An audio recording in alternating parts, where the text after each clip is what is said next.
Selamat bertemu kembali dengan kami Silokoi Channel. Pada kesempatan di siang hari ini saya akan memasang ground pada kolam koi saya. Pertama-tama kita pasang kabel untuk ground pada chamber yang berdekatan dengan pompa. Sehingga kalau ada suatu kebocoran dari kabel pompa, secara otomatis listrik akan diminimalisir ke dalam ground supaya air di dalam kolam tidak akan terjadi arus listrik yang abnormal, sehingga arus listrik yang abnormal itu akan meminimalisir ke dalam ground.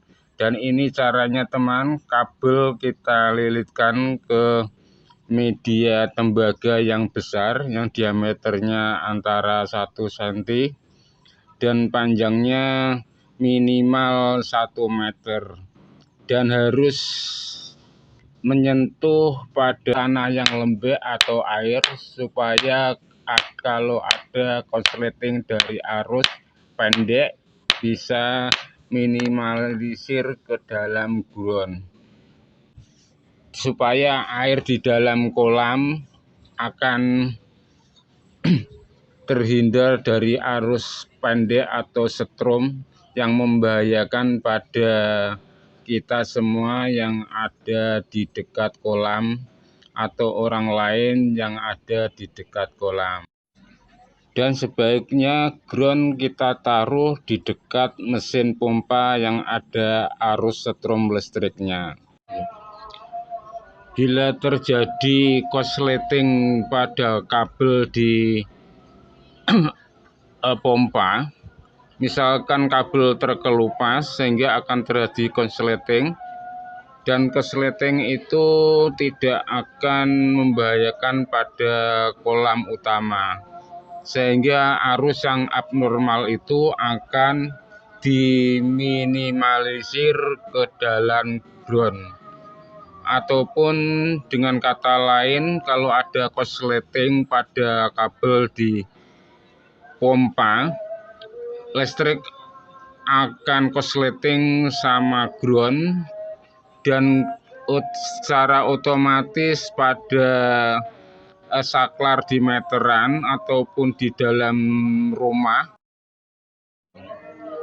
sehingga saklar di meteran akan down atau turun ke bagian off, sehingga setrum di pompa dan kolam utama arus otomatis terputus dan tidak akan ada listriknya. Dan kalaupun ada sisa-sisa arus di kolam, dan arus itu akan dinetralkan lewat ground yang kita pasang tadi, sehingga kolam kita aman dari listrik dan air di kolam tidak akan ada setrumnya lagi, sehingga air itu tidak membahayakan pada kita semua yang ada di sekitar kita. Dan beginilah bentuk dari NCB dari Silokoi yang double NCB-nya, dari meteran kemudian dimasukkan ke NCB pada saklar di motor pompa di chamber supaya lebih aman pada kolam koi. Begitulah teman dari kami Silokoi, tip dan trik untuk menyelamatkan air kolam koi supaya bebas dari sengatan listrik yang kalau terjadi korsleting di pompa ataupun arus liar di kolam kita, di kolam koi kita ini. Bila terjadi kebocoran arus plus ataupun arus pada kabel yang merah, sehingga listrik tidak akan tersalurkan pada air kolam koi. Terima kasih telah mengikuti video dari kami Silokoi Channel.